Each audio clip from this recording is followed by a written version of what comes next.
देखिए, कांग्रेस की भ्रष्ट सरकार को उखाड़ फेंकने के लिए जो महिला उत्पीड़न हुआ है, जो अत्याचार हुआ है, उसको ध्यान में रखते हुए महिलाओं ने कहीं ना कहीं मन बना लिया था कि इस बार भारतीय जनता पार्टी का कमल खिलाना है। और हुआ जो सरकार ने तुष्टीकरण की जो नीति है उससे परकोटे के जयपुर शहर के लोग इतने परेशान हैं।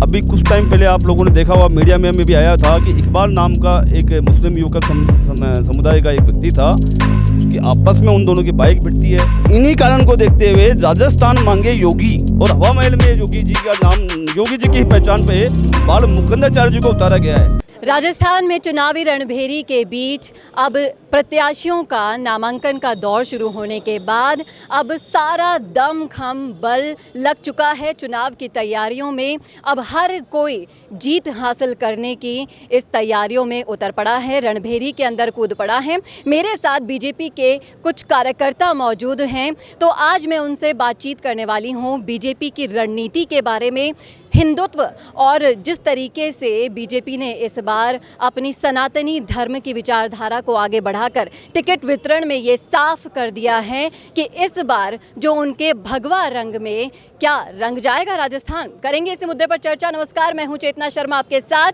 और मेरे साथ जो प्रत्याशी मौजूद हैं, मैं आपसे जानना चाहूँगी, आप बीजेपी कार्यकर्ता हैं, तो मैं आपसे यही जानना चाहूँगी कि विधानसभा चुनाव में किस तरीके से बीजेपी की ये जो सनातनी और हिंदुत्व की विचारधारा है वो रणनीति काम कर पाएगी।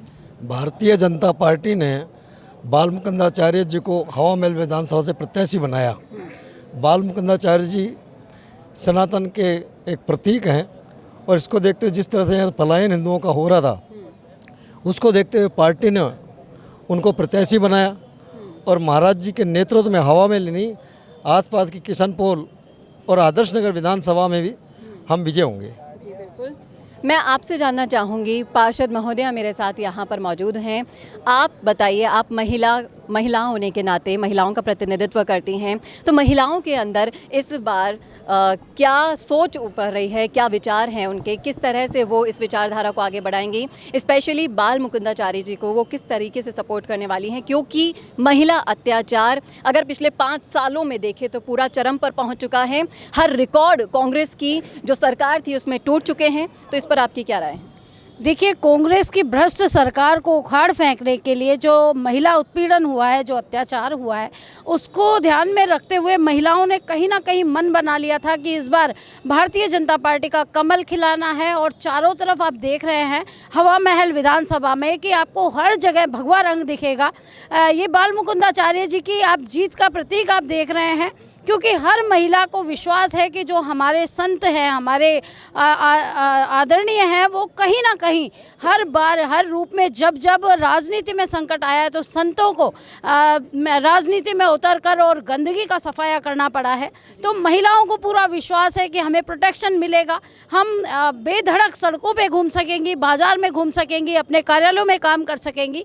और बाल मुकुंदाचार्य जी यहाँ हवा महल में कमल के फूल को और भगवा झंडे को लहराएंगे, ये हम सभी महिलाओं की उम्मीद है और उस पर वो पूरा उतरेंगे। इसके अलावा मैं ये जानना चाहूँगी, आप एक महिला उम्मीदवार के तौर पर अपने जनसंपर्क में जब जाती हैं तो वहाँ पर मुस्लिम महिलाओं का क्या कहना है, क्योंकि 3 तलाक का जो डिसीजन हुआ था कहीं ना कहीं वो सपोर्ट अब बीजेपी को मिलने वाला है। देखिए, कई जो मुस्लिम महिलाएं हैं वो भगवा वस्त्रधारी बाल मुकुंदाचार्य के साथ प्रचार कर रही हैं। इसका मतलब ये है कि जो एक विशेष समुदाय है वो भी आज इन कुरीतियों से आज़ादी चाहता है। महिलाएं चाहती हैं कि वो पुरुषों के साथ कंधे से कंधा मिलाकर काम कर सकें। और देखिए, महिला किसी भी समुदाय की हो, उसको पूरा आज़ादी मिलनी चाहिए, उसको उसका अधिकार मिलना चाहिए, और महिलाएं आज हमारे साथ हैं। इसका मतलब आप समझ लीजिए कि अब यहाँ जो हिंदुस्तान है, यहाँ ये सब नहीं चलने वाला। हिंदू मुस्लिम हम सब लोग आज बाल मुकुंदाचार्य जी के साथ हैं, और बहुत सारी मेरी मुस्लिम बहनें हैं जो हमारे साथ प्रचार करती हैं और बाल मुकुंदाचार्य जी के लिए वोट मांग रही हैं। तो देखा आपने किस तरह से पूरी की पूरी, यानी कि देश की आधी आबादी मानी जाती है नारी शक्ति, और वो भी अब भगवा रंग का साथ देने के लिए निकल पड़ी हैं, उनका चुनाव प्रचार कर रही हैं, उनका साथ दे रही हैं।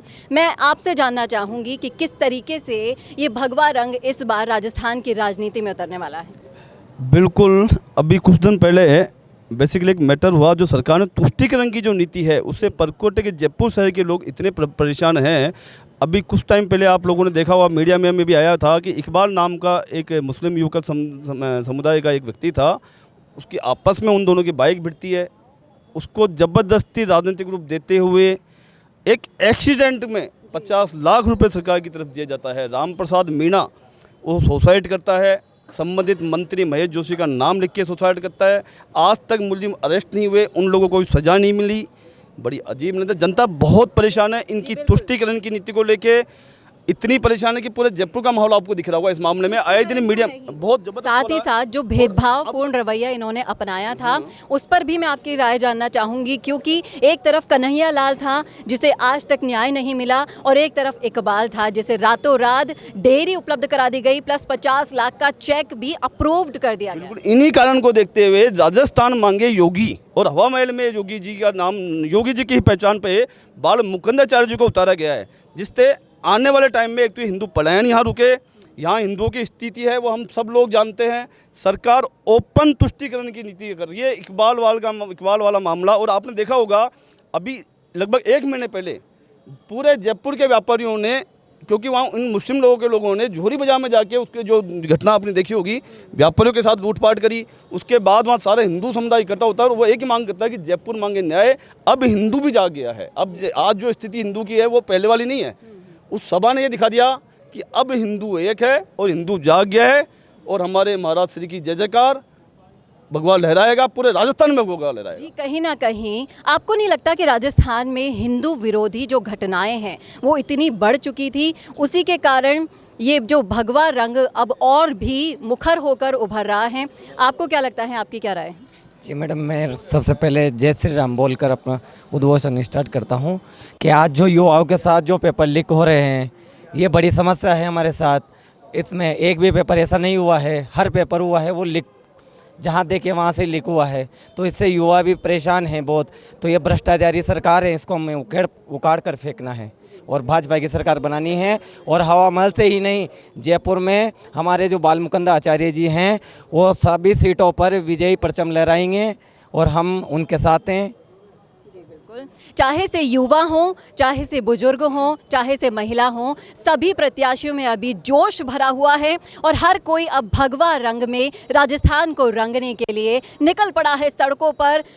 बीजेपी के साथ हर एक कार्यकर्ता उनके साथ अब मौजूद हैं। ना दिन देख रहा है, ना रात देख रहा है, सभी ने अपनी पूरी की पूरी ताकत झोंक दी है। अब देखना ही दिलचस्प होगा कि राजस्थान की राजनीति भगवा रंग में कितनी जल्द नजर आने वाली है। कैमरामैन करण शर्मा के साथ चेतना शर्मा, राजस्थान संवाद। कौन देखता है अब टीवी पर आपको कितनों ने देखा, ये कैसे पता चलेगा? घर घर इंटरनेट पहुंचने के बाद अब सब कुछ है डिजिटल। आपका वीडियो कितनों ने देखा ये हर पल आपको पता चलेगा, इसलिए डिजिटल मीडिया में बनाइए अपनी पहचान। 4.5 करोड़ से ज्यादा व्यूज और 3,27,000 से ज्यादा सब्सक्राइबर वाले राजस्थान के चैनल राजस्थान संवाद पर करवाइए कवरेज। ज्यादा जानकारी के लिए व्हाट्सएप करें 7339900549 पर।